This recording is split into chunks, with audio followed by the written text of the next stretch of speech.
Hey guys, welcome back to my channel if you guys are new here. Hi, my name is Sydney. I'm from cruelty-free beauty videos, and today's video is going to be my Will I Buy It video for this week. If you guys aren't familiar with this series, I kind of just chat about new releases that really caught my attention. I did get this video idea from Samantha March's Will I Buy It series, as well as Amy Loves Makeup New Indie Makeup series, so I will link their channels down below along with any Instagram accounts that I grab pictures from to create this video. But I'm not going to blab on any further because A, these lights are really hot and I can't have a fan on when I'm filming, and B, I like to keep these videos super short, so let's hop into it.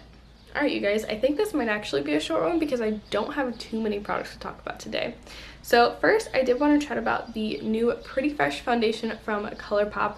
This is supposed to be a vegan hydrating foundation with medium buildable coverage and a natural finish. I'm so excited about this foundation, you guys. I tried the Pretty Fresh Tinted Moisturizer. Well, I'm excited and a little bit leery because I tried the Pretty Fresh Tinted Moisturizer and I'm 98% sure it was breaking me out. I don't know if this has the same coconut, is it coconut oil that's in that one? Coconut something in that one, and I know that can be irritating to the skin. I think I have a specific irritation to that with my skin. So if it doesn't have the coconut ingredient that the Pretty Fresh Tinted Moisturizer did, I'm definitely interested in trying it. I think it's marketed as a hyaluronic hydrating foundation, so I don't think it has that coconut ingredient in it, but I also haven't done a ton of research. I know this is available at Ulta right now, and they have a limited shade range at Ulta, but it will eventually be available on Colourpop.com. They have 42 shades, and it looks like it's a pretty well-balanced shade range in my opinion, so I'm really excited about that. Again, I'm kind of on a little bit of a break from purchasing from Colourpop just because I was really not impressed with their response to the Black Lives Matter movement, and they really haven't always been the most inclusive brand, especially with their social media pages. The Colourpop Me Black campaign went on for months, and I feel like they're just kind of now recognizing it and making those changes. So Colourpop and I are on a little bit of a break, but when I do go back to purchasing them, I'm really excited about this foundation and I can really see myself adding it to my collection. Okay, next up we have a couple of new items from e.l.f. and I don't know why, but lately I've just been so attracted to all of e.l.f.'s new releases, so I just like want to place an order like every other week, but I haven't. I've been doing pretty well. And the first product that they're sneak peeking is the Stay All Night Micro Fine Settings Mist. So I've tried some e.l.f. setting sprays in the past. I think I've just tried the original mist and set, and that was years and years ago. Like I'm talking 5 or 6 years ago. And I was like, it's okay. I don't really see that big of a difference.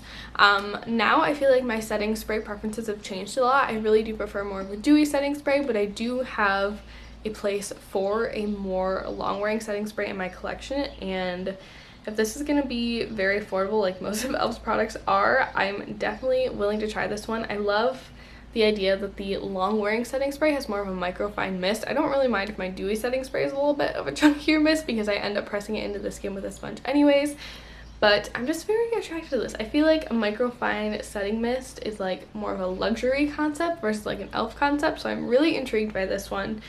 And then they're also coming out with the Ride or Die lip balms, which are just like lip balms in little squeezy tubes.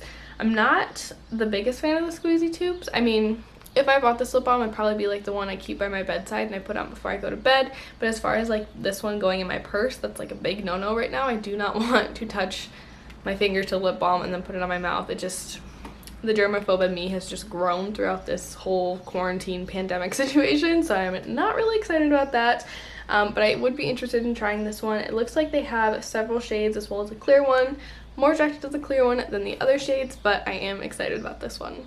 Next up we have a palette from Violet Voss, and I was a little bit surprised by this palette from Violet Voss. I feel like for a while there they came out with really cool, really unique color stories, and now they're just kind of like, eh. But they're coming out with the Sakura Blossom palette. It's a beautiful palette, you guys. It has beautiful like warm pinks and peaches and warm browns and purples, and that's like me in a palette. It's a gorgeous palette, but for where my collection is right now, that's really just not something that I'm interested in purchasing. I know I have those shades. It really looks like the She palette from Colourpop, but like expanded. So if you guys have that palette and you're really attracted to this one, maybe pull it out, create a few looks with it that might satisfy your urge to buy it. Again, I think it's incredibly gorgeous, but it's just not really something that I'm interested in purchasing. You guys, Terra Moon is releasing some new colorful matte shadows.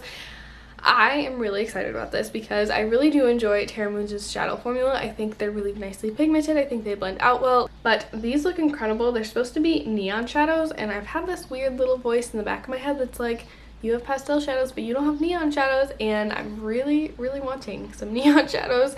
So I'm really interested to see when these become available, what prices they'll be. I really do like the whole range. I probably don't need the whole range, but I do think it's really gorgeous, and I'm excited to learn more about this launch. Tarte is releasing a new lip product. It's called the Maracuja Juicy Lip Gloss. It's like, it looks like a lip gloss balm, which I'm really into those right now. I know L'Oreal and Maybelline have released their own versions. I'm really waiting for like a cruelty-free drugstore brand to release one because I love the idea of this lip product. It's just so hydrating and easy to wear on the lips.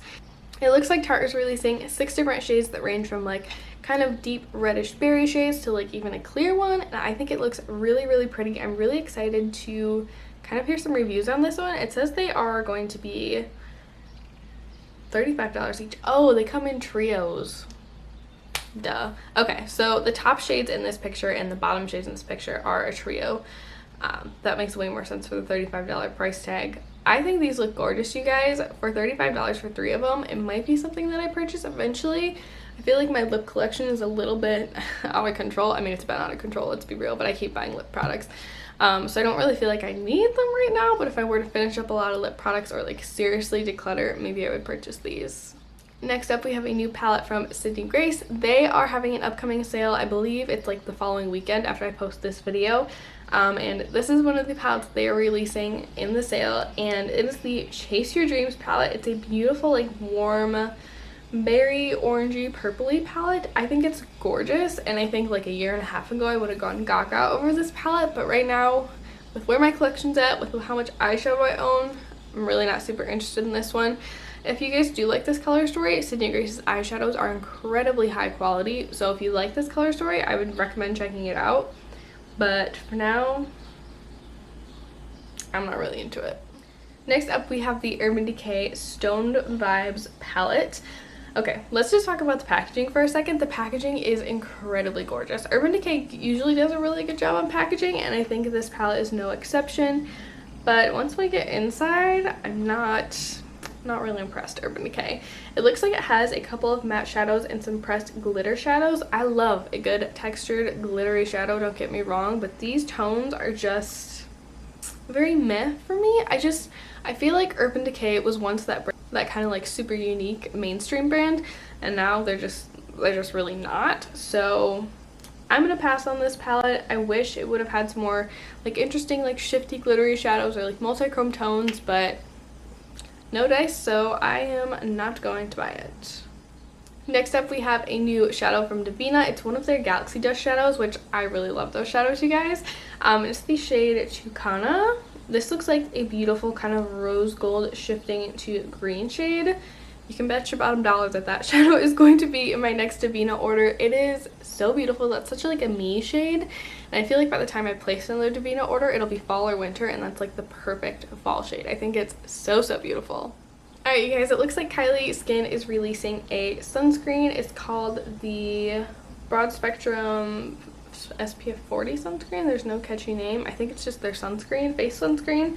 It's supposed to hydrate without feeling greasy, invisible, no white residue, lightweight and silky, and it's reef safe as well as fragrance free. I'm a little bit interested in this one simply because I'm really on the hunt for a new face sunscreen. I really want to try the Supergoop one, but it's a little bit on the pricey side, as I'm sure this one will be as well. But I really want to start buying only reef safe sunscreens, and right now I don't really have a cruelty free sunscreen that I love, and while I don't particularly want to support Kaleido Cosmetics, this may be a good option. If you guys have any other good cruelty free reef safe sunscreens, leave me one in the comments below. I would love to know what your favorites are. Alright, you guys, I can't remember if I talked about this last week or not, but I wanted to touch on it this week. And these are the Kaleido Cosmetics bronzer sticks. So normally, as I said, I don't really care about Kaleido Cosmetics. I don't really talk about them too much on my channel other than to kind of anti-haul them. But I really like the approach that they took with bronzer sticks. A lot of times brands release one bronzer stick and that's it. Deeper skin tones, maybe they get one more shade. But Kaleido Cosmetics actually released 6 different bronzer sticks. They're going to retail for $16 each, which I think is really reasonable. and it looks like they have a pretty great shade range. It looks like their campaign models are pretty diverse in skin tone, so I think that's really cool, and that's just really something I wanted to note. I don't think I'm going to be purchasing one because I already have my Milk Makeup baked bronzer, and I've heard that this takes forever to go through, even though I've been using it pretty much every time I wear makeup. But that's just something cool that I wanted to note. But I think that's going to wrap up today's video. I know it was a short one, but I like to keep these pretty short. And yeah, it was just kind of a meh week for releases for me. Nothing really caught my attention too much. What caught your guys' attention this week? I feel like something big is going to come out over the weekend between like when I film this and when I post this, and I won't have talked about it. It'll just been like a boring video. But I hope this video was enjoyable for you guys. Thank you so much for watching, and I'll see you in my next one. Bye!